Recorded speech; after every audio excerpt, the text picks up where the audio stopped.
네, 코로나 격리를 오늘 마치고 이렇게 또 다시 서게 되었습니다. 기도 많이 해주셔서 많이 회복이 되었는데 아직 목소리가 정상은 아니어서 제가 조금 낮은 톤으로 이렇게 전하게 되더라도 좀 양해 부탁드립니다.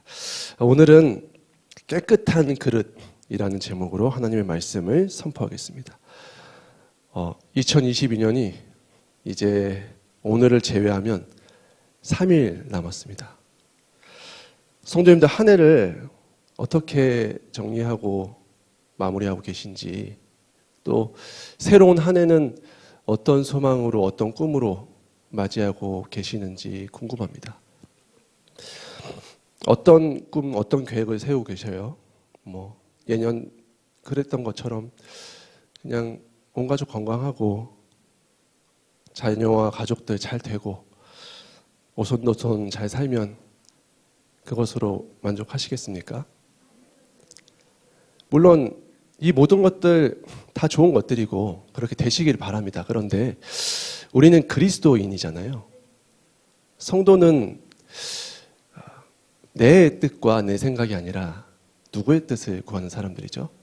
하나님의 뜻을 구하는 사람들입니다. 그러면 내년을 향한, 새로운 한 해를 향한 하나님의 뜻이 무엇일까를 우리가 먼저 이 시기에 구했으면 좋겠다는 것입니다. 이번 송구영신 예배 주제가 뭐죠? 이번 토요일입니다. 주제가 뭐죠? 혹시 주보에 2주 동안 광고가 나갔는데 하나님이 열어가시는 인생입니다. 말씀을 보면 이 시기를 향한 하나님의 뜻을, 우리를 향한 하나님의 뜻을 알 수가 있다는 거예요. 즉 우리의 소망이 무엇이 돼야 되겠습니까? 하나님의 뜻에 의하면 내 소망이 이루어지는 것에서 끝나는 것이 아니라 하나님이 여시고 하나님이 열매 맺게 하시는 인생이 되기를 원합니다. 이게 우리의 소망이 되어야 하지 않겠습니까? 그래서 정말 이 새로운 한 해에는 주님께서 귀하게 쓰임받는 우리 모든 한 사람 한 사람이 될 수 있기를 소망하는 이 시기가 될 수 있기를 주님의 이름으로 축원합니다. 그런데 오늘의 말씀을 보면 그렇게 되기 위해서 너희가 준비해야 할 것이 있다라고 말씀을 하고 계시는 것입니다. 오늘 본문은 준비가 된 사람들만이 하나님을 마음에 모시고 하나님이 사용하시는 귀한 사람이 될 수 있다라고 이야기하는 것입니다. 성도님들, 하나님이 귀하게 여기시고 동행하시고 사용하시는 사람은 어떤 사람일까요? 세상은 능력 있는 사람을 사용하죠. 가진 사람을 높게 평가하고 그런 사람을 사용합니다. 그것이 세상입니다. 하지만 하나님의 관점은 세상의 관점과 전혀 다르다는 것이 오늘 본문 속에 드러나 있습니다. 바울은 그릇의 이미지를 통해서 이것에 대한 탁월한 세 가지 가르침을 우리에게 전해주고 있는데요. 오늘 말씀을 통해서 주님께 귀하게 쓰임 받으시는 그릇으로 준비되시는 2022년에 남은 시간 되시기를 주님의 이름으로 축원합니다. 첫 번째 메시지입니다. 주님이 사용하시는 그릇은 깨끗한 그릇이라는 것입니다. 깨끗한 그릇. 바울 20절 말씀을 보시면 바울은 여러 가지 그릇들의 그 모양을 얘기하면서 그것을 우리의 모습과 비교해서 설명을 하고 있는 것입니다. 보면 뭐라고 하죠? 큰 집에는 금그릇, 은그릇, 나무그릇, 질그릇이 있어서 귀하게 쓰는 것도 있고 천하게 쓰는 것도 있다고 합니다. 그리고 나서 그 다음 절 21절 말씀을 보시면 이것에 대한 답을 가르쳐주고 있는데 답이잖아요. 그렇죠? 그러므로라고 하니까. 그런데 정작 21절 말씀을 보시면 20절의 내용과 논리적으로 전혀 연결이 되지가 않습니다. 엉뚱한 결론을 내고 있습니다. 21절 말씀 다 함께 다시 한번 읽어보겠습니다. 그러므로 누구든지 이런 것에서 자기를 깨끗하게 하면 귀히 쓰는 그릇이 되어 거룩하고 주인의 쓰심에 합당하며 모든 선한 일에 준비함이 되리라.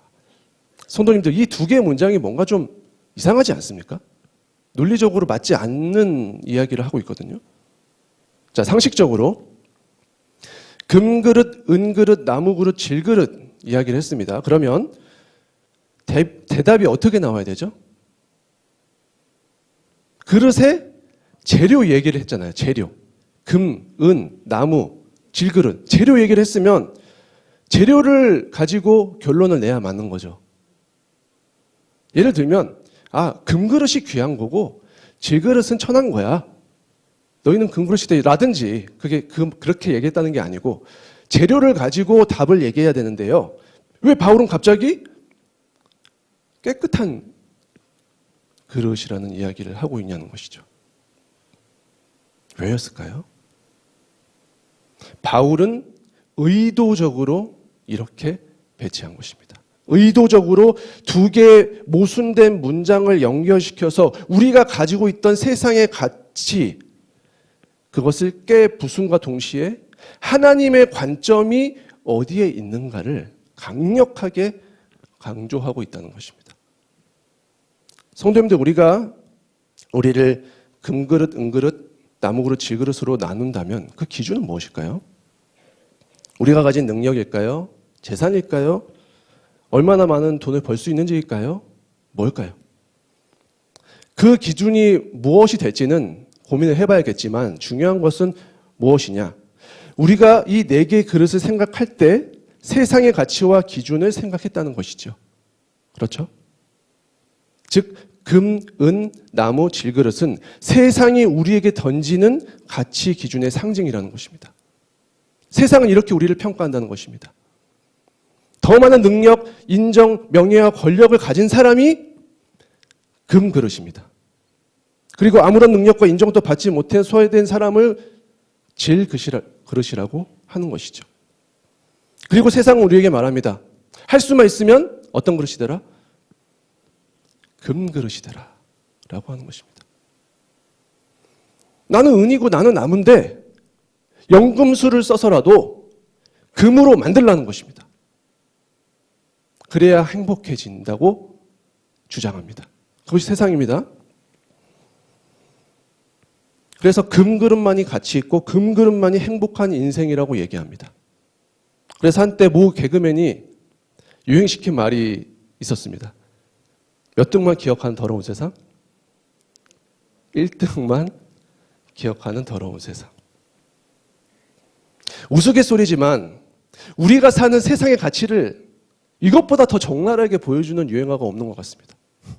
금그릇만 기억한다는 거예요. 세상은 금그릇이 아닌 모든 그릇을 패배자라고 만듭니다. 그것이 세상의 가치 기준입니다. 하지만 바울은 오늘 의도적으로 앞뒤 문맥을 모순되게 엉뚱하게 배치하면서 하나님의 관점은 우리의 관점과 전혀 다르다는 사실을 강력하게 강조하고 있습니다. 강력하게 표현하고 있습니다. 하나님의 가치는, 우리를 바라보시는 하나님의 가치는 어디에 있다는 것입니까? 깨끗함에 있다는 것입니다. 깨끗함. 주님은 결코 우리가 가진 능력, 우리가 가진 재산, 돈, 권력, 명예를 따라서 우리의 가치를 매기시는 분이 결코 아니라는 것을 강조하고 있는 것입니다. 성도님들, 이것을 꼭 기억하셔야 합니다. 그 그릇의 재질이 금이든 은이든 나무이든 질그릇이든 그것은 두 번째 문제일 뿐입니다. 금그릇, 은그릇, 이 재료의 문제보다 더 중요한 것은 무엇입니까? 그 그릇이 쓸 수 있냐, 쓸 수 있는 그릇이냐가 중요한 것입니다. 그렇죠? 그릇의 용도에 맞게 쓸 수 있어야 하는 것이잖아요. 그릇에 음식을 담으려면 가장 기본은 무엇입니까? 그릇이 깨끗해야 합니다. 더러운 그릇에 음식을 담을 수 없는 것입니다. 그래서 더러운 게 잔뜩 껴있으면 먼저 그게 재료를 따지기 전에 어떻게 해야 합니까? 그릇을 씻어야 하는 것입니다. 그래야 그릇의 기본적인 용도를 할 수 있는 것이죠. 무슨 말이냐면 깨끗하지 못한 그릇은 그릇의 역할 자체를 할 수 없다는 것입니다.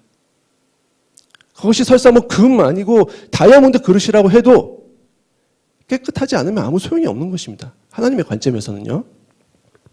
더러우면 못 쓰시는 것입니다. 성도님들, 그러므로 반드시 기억하십시오. 그릇인 우리에게 가장 중요한 것은 재질이 아닙니다. 우리가 금이냐 은이냐 나무냐 질그릇이냐 이것이 중요한 것이 아닙니다. 그릇의 깨끗함이 중요한 것입니다. 깨끗한 그릇을 사용하신다고 하시는 것입니다.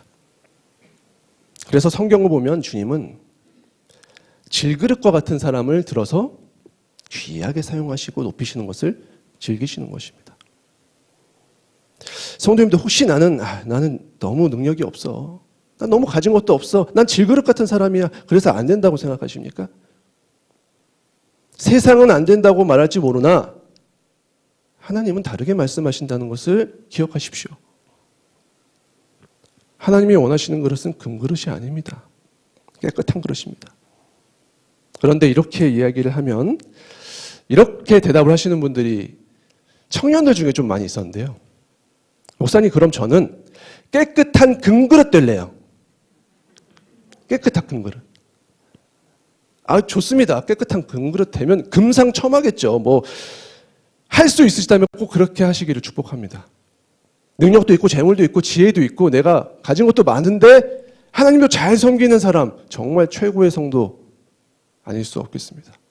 하지만 굉장히 어려운 일이라는 것도 기억하셔야 합니다. 굉장히 어려운 일입니다. 부라는 것, 내가 가진 게 많다는 것은 하나님이 필요 없어질 확률이 굉장히 높아집니다. 그래서 부한 자가 하나님 나라에 들어가기가 어렵다고 말씀하신 것입니다. 못 들어간다는 아닙니다. 어렵다고 하신 거예요. 근데 그만큼 유혹이 많다는 것입니다. 저는 깨끗한 질그릇, 나무그릇 같은 분들은 좀 본 것 같은데 깨끗한 금그릇은 아직까지 못 뵌 것 같아요. 아직까지 못 뵌 것 같습니다. 이 말을 잘 생각해 보셨으면 좋겠습니다. 성도님들, 그런데 이렇게 이 말씀을 생각하다 보면은 자연스럽게 한 가지 질문이 생기게 됩니다. 깨끗한 그릇을 사용하시는구나. 그건 알겠는데 그러면 구체적으로 뭘 깨끗하게 해야 될까요? 우리 마음속에 뭘 깨끗하게 해야 될까요? 그냥 다 깨끗하게 하면 되는 것입니까? 아니겠죠? 이것에 관해서 두 번째 메시지를 말씀드리겠습니다. 마음속에서 세상의 말들을 청소하셔야 합니다. 세상의 말들. 자, 무슨 말인지 찬찬히 설명을 드리겠습니다. 21절 말씀을 다시 보시겠습니다. 그러므로 누구든지 이런 것에서 자기를 깨끗하게 하면 귀 쓰는 그릇이 된다고 합니다. 여기서 바울이 말하는 이런 것이 무엇일까요? 앞뒤 문맥을 보시면 알 수 있습니다. 먼저 23절 말씀, 바로 뒤에 말씀을 읽어보겠습니다. 어리석고 무식한 변론을 버리라. 이에서 다툼이 나는 줄 압니다. 그리고 앞절 16절 말씀도 다 함께 읽어보겠습니다. 망령되고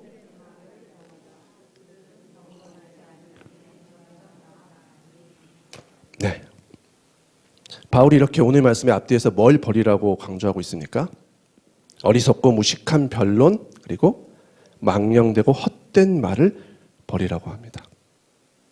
이 망령되고 헛된 말이 무엇이었을까요? 이 당시에 에베소 교회 안엔 두 가지 말들이 떠돌고 있었습니다. 첫 번째, 부활이 없다. 끝났다. 여기 헛믿고 있다. 이런 거짓말을 퍼뜨리는 사람들이 있었습니다. 그 중에서 오늘 바울이 얼마나 화가 났던지 이름을 적어놨어요. 후메네오와 빌레도 사람 이름까지 적어놓으면서 분노를 감추고 있지 않습니다. 거짓말을 계속 퍼뜨리는 사람들이 있었어요. 헛된 말을. 두 번째 부류의 사람들은 예수님의 가르침 외에 세상의 가르침도 우리가 배워야 한다. 따라야 한다. 이렇게 말하는 사람들이 있었다는 것입니다. 그리스 신화의 교훈들에서도 우리가 배울 것이 있다. 그러니까 예수님 말씀에서 좋은 것도 배우고 세상에서 좋은 것도 배우자. 이런 주장을 하는 사람들이 있었다는 것입니다. 바울은 이런 모든 말들을 마음속에서 제거하라 라고 말하는 것입니다. 성도님들, 하나님을 믿는다고 하면서 여전히 오늘날도 동시에 세상에 좋아 보이는 말을 따르는 사람들이 참 많습니다. 성경 말씀도 좋은 말들 많고 배울 점이 있지만 어떻게 얘기합니까? 세상에도 배울 게 있다. 세상의 가치도 귀 기울이고 따라가야 된다. 그래야 우리가 현실적이 되고 이성적인 판단을 할 수 있다. 이렇게 얘기합니다. 정말 그렇습니까? 그리고 그게 가능합니까? 아니라는 것입니다. 세상의 가치와 하나님의 가치는 함께 갈 수 없습니다. 복음은 세상의 가치와 반대이기 때문입니다. 반대입니다. 거꾸로 가는데 어떻게 그게 믹스가 될 수 있겠습니까? 오늘 말씀에서도 하나님 관점과 세상 관점이 전혀 다르지 않습니까? 낮아져야 높아진다는 것이 복음입니다. 죽어야 산다는 것이 복음입니다. 그런데 어떻게 높아져야 산다고 하는 세상의 가치와 하나님의 가치가 섞일 수가 있지요? 전혀 반대를 얘기하고 있는데요. 만약 믹스가 되고 있다, 내 안에서 믹스가 되고 있다, 이상한 것입니다. 이미 복음이 아닐 수 있습니다. 성도님들 잘 생각해 보셔야 됩니다. 한 사람이 두 주인을 모실 수 없다고 예수님이 분명히 말씀하셨습니다. 그러므로 진정 주님을 마음속에 모시기 원한다면, 주님이 귀하게 사용하길 원하는 사람이 내가 되길 원한다면 먼저 무엇을 우리 안에서 제거해야 합니까? 그럴듯한 세상의 말들이 있습니다. 달콤한 세상의 말들이 있습니다. 야, 이거는 괜찮은데? 그 가치 기준을 제거하셔야 한다는 것입니다. 함정일 수 있습니다. 잘 생각해 보십시오. 주님 안에서 잘 생각해 보십시오. 만약 그런 생각이라면 벌써 내 마음이 세상에 먹혀가고 있는 건 아닌지 돌아봐야 합니다. 지금 내 마음속에 가장 크게 자리한 그 말이 나의 삶을 이끌어갑니다. 그것이 돈이 되었든 명예가 되었든 다른 어떤 것이 되었든 하나님이 아닌 다른 것이 들어가 있는 한 그것이 우리의 삶을 이끌어갈 것입니다. 결정적 순간에 그 말이 우리를 이끌 것입니다. 오늘 바울은 우리에게 선포하고 있습니다. 누구든지 세상의 헛된 말에서 자기를 깨끗하게 하면 귀히 쓰는 그릇이 되어 거룩하고 주인의 쓰임에 합당하며 모든 선한 일에 준비함이 될 것이라. 하지만 청소하지 않는 그릇은 금 그릇이라도 하나님이 쓰실 수 없는 그릇이 될 것입니다. 부디 남은 2020년 헛된 세상의 말들을 마음속에서 깨끗이 청소하셔서 깨끗한 그릇으로 준비되시는 우리 성도님들의 남은 2022년 되시기를 주님의 이름으로 축원합니다. 마지막 세 번째 메시지입니다. 깨끗한 마음을 가진 동료를 만드시라는 것입니다. 깨끗한 마음을 가진 동료. 22절 말씀을 다시 한번 다 함께 읽어보겠습니다. 또한 너는 청년의 정욕을 피하고 주를 깨끗한 마음으로 부르는 자들과 함께 의와 믿음과 사랑과 화평을 따르라. 아멘. 자, 바울은 지금 디모데에게 이야기를 하고 있는 것입니다. 그래서 청년 얘기를 하는 것이고요. 그 뒤에 무엇이라고 얘기합니까? 주님을 깨끗한 마음으로 부르는 사람들과 함께 예수님을 따르라 라고 합니다. 이것을 우리는 신학 용어로 동역자라고 합니다. 동역자. 주변 지인이 어떤 사람이냐에 따라서 우리의 인생은 생각보다 훨씬 더 엄청난 영향을 받게 됩니다. 유유상종이라는 말이 괜히 생긴 말이 아닙니다. 유유상종이라 했죠. 주변이 더럽다면 혼자 깨끗하긴 참 어렵습니다. 제가 20대 초반 시절 술, 담배, 유흥에 푹 빠졌습니다. 누구 때문에 빠졌을까요? 다 친구 때문입니다. 물론 그 친구들과 어울린 저도 문제가 있었지만은 누구와 어울리느냐가 참 중요한 것입니다.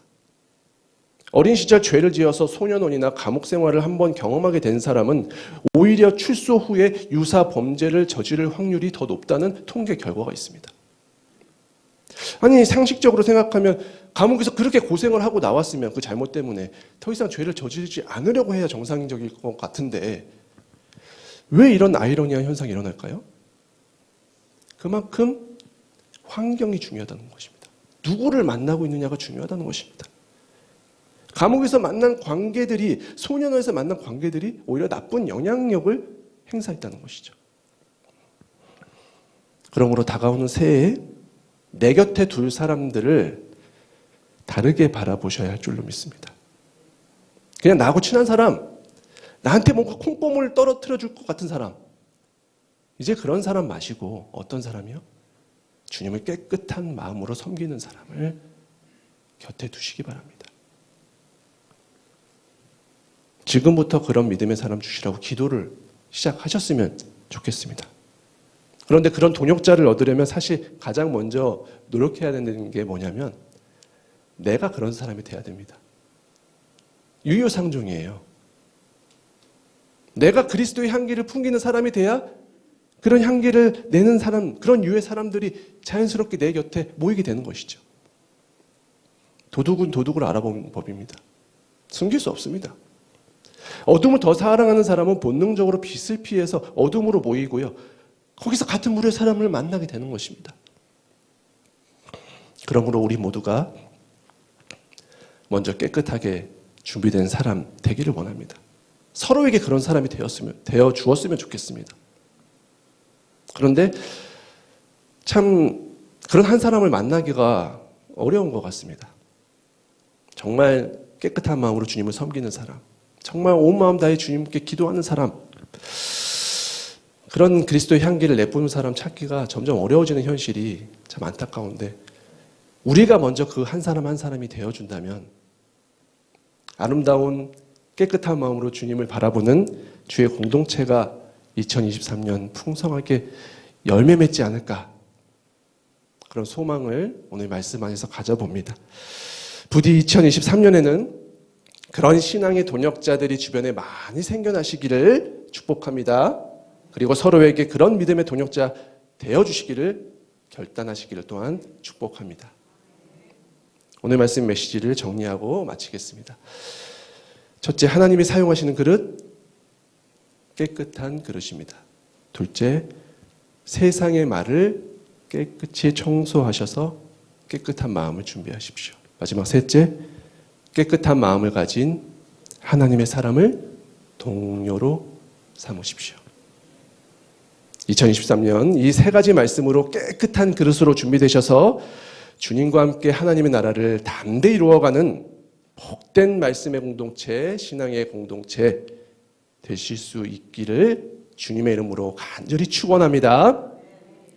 주신 말씀 가지고 함께 기도하겠습니다.